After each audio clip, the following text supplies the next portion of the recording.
Ikhwani fillah wa akhwati fiddin azanillahu wa iyyakum, ruqyah diperbolehkan ya, ruqyah syar'iyyah diperbolehkan.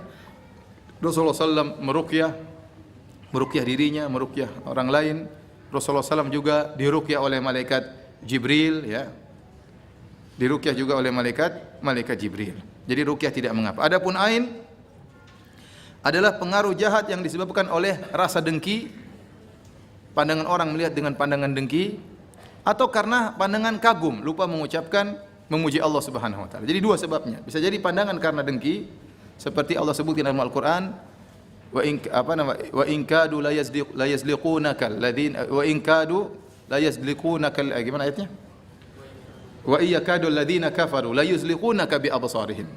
Ya, hampir-hampir orang-orang kafir menggelincirkan engkau bi absarihim, dengan pandangan mereka. Para ulama menafsirkan yang tadi Ibnu Abbas dan yang lainnya, artinya mereka memandang Nabi dengan pandangan ain agar Nabi bisa terkena musibah. Tetapi Allah menjaga Rasulullah sallallahu alaihi wasallam. Wa iyyakadu alladzina kafaru la yuzliqunaka bi absarihim. Hampir-hampir orang kafir menggelincirkan engkau wahai Muhammad dengan pandangan mereka. Ini pandangan jahat. Namun ternyata ain, musibah menimpa seorang bukan hanya dengan pandangan hasad. Bisa jadi karena pandangan kagum, namun lupa memuji Allah Subhanahu wa taala.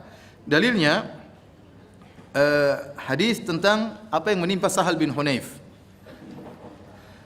Anaknya menceritakan, iktasala abi Sahal bin Hunayf bil Kharrar. Ayahku Sahal bin Hunayf sedang mandi di suatu tempat namanya Al-Kharrar, suatu nama tempat di kota Madinah. Fanaza'a jubbatan kanat alaihi. Lalu dia melepaskan bajunya, jubah yang dia pakai. Wa Amir bin Rabi'ah yanzur. Ada sahabatnya Amir bin Rabi'ah memandang Sahal bin Hunayf. Wa kana Sahlun rajulan abyad hasanal jild. Dan Sahal bin Hunayf ini seorang yang berkulit putih dan kulitnya halus, kulitnya indah. Qala Amir bin Rabi'ah, temannya yang sedang lihat dia buka baju, terpesona melihat tubuh Sahal yang putih bersih. Kemudian dia berkata, "Ma ra'aitu kal yaumi wala jilda adra." Aku tidak pernah lihat orang kulitnya sebagus ini, bahkan mengalahkan kulit gadis. Katanya begitu. Bahkan mengalahkan indahnya kulit apa? Seorang gadis. Fawu'ika Sahlun makanahu. Maka Sahal pun langsung sakit tatkala itu. Langsung di tempat tersebut, tidak tertunda, langsung sakit tatkala itu. Maka ain itu pengaruhnya cepat. Makanya Rasulullah SAW bersabda, "Al-ainu haqqun." Ain, ya, musibah yang bisa menimpa seorang karena pandangan mata itu benar adanya. Walau kana syai'un sabaqal qadar sabaqathul ain. Kalau seandainya ada sesuatu yang bisa mendahului takdir, maka akan didahului oleh al-ain. Wa idza stuksiltum faksilu. Kalau kalian diminta untuk mandi, maka mandilah. Rasulullah SAW mengatakan, "Lau kana syai'un sabaqal qadar." Kalau ada sesuatu yang bisa mendahului takdir, maka itu adalah ain. Ini kata para ulama ala jihatil mubalaghah, hiperbola. Maksudnya Rasulullah SAW menjelaskan ain itu bisa menimpa dengan cepat. Lihatlah apa yang dialami oleh Sahal bin Hunayf, dipuji oleh Amir bin Rabi'ah, ya, "Ma ra'aitu mithlal yaum wala jilda azra." Aku tidak pernah melihat orang seputih ini. Sebelumnya tidak pernah saya lihat seperti saat ini saya lihat, bahkan mengalahkan kulit seorang gadis. Maka dia langsung sakit tatkala itu. Fashadda wa'quhu. Kemudian sakitnya semakin parah. Fa utiya Rasulullah sallallahu alaihi wasallam fa ukhbira anna Sahlan wa'iqa wa annahu ghairu ra'ihin ma'aka. Lalu ada orang datang kepada Nabi sallallahu alaihi wasallam mengabarkan, "Wahai Rasulullah, sungguhnya Sahal sakit dan dia tidak bisa berangkat pergi bersamamu." Maka Rasulullah SAW pun mendatangi Sahal. Kemudian Sahal bercerita tentang apa yang menimpanya. Tadi saya mandi, kemudian dipuji oleh Amir bin Rabi'ah, langsung saya sakit. Maka Rasulullah SAW berkata, "Alama yaqtulu ahadukum akhahu?" Kenapa salah seorang dari kalian menyakiti saudaranya? Ala barrakta, wahai Amir bin Rabi'ah, kenapa kau tidak memberikan doa keberkahan bagi Sahal, yaitu dengan mengucapkan barakallahu fiik, ya, atau tabarakallahu ahsanul khaliqin, ya, memuji Allah, atau kita mendoakan keberkahan baginya. Dia kagum dan dia lupa memuji Allah Subhanahu wa taala. Kemudian kata Nabi sallallahu alaihi wasallam, "Innal aina haqqun." Sungguhnya ain, penyakit yang sebab pandangan mata itu benar adanya. Tawaddo' lahu, berwudulah untuknya. Fatawadda'a lahu Amir bin Rabi'ah, maka Amir bin Rabi'ah kemudian berwudu. Kemudian setelah itu ditumpahkan ke tubuh Sahal bin Hunayf, bekas wudu orang yang pandangannya tadi.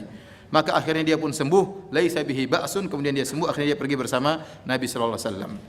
Dalam ini hadis riwayat Al-Imam Malik dalam Al-Muwatta dan juga Ibnu Hibban. Dalam riwayat yang lain Hadis riwayat Ibnu Majah, kata sang perawi, fa amara amiran an yatawadda. Maka Amir diperintahkan oleh Nabi untuk berwudu.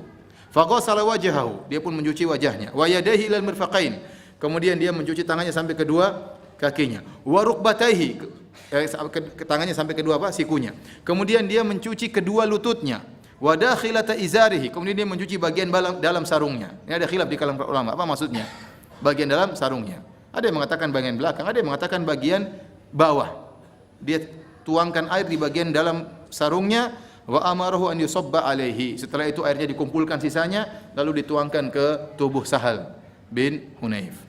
Makanya bisa jadi seorang terkena sakit gara-gara ain kita. Makanya Rasulullah SAW mengatakan, wa idza stuksiltum faksilu. Kalau kalian diminta untuk mandi agar air sisanya tadi ditumpahkan kepada orang yang terkena ainmu, maka lakukanlah. Jangan kita bilang, oh, bukan karena saya, bukan. Kamu tadi yang puji kok. Jadi kalau ada orang yang dicurigai, diminta untuk apa? Minta mandi. Dan untuk orang yang diminta untuk mandi jangan tersinggung, ya. Karena Rasulullah SAW mengatakan, wa idza stuksiltum faksilu. Kalau kalian diminta untuk mandi, maka mandilah. Makanya ikhwan, antum hati-hati, ya. Ada orang terkenal memiliki ain yang kuat, ada orang yang biasa-biasa saja.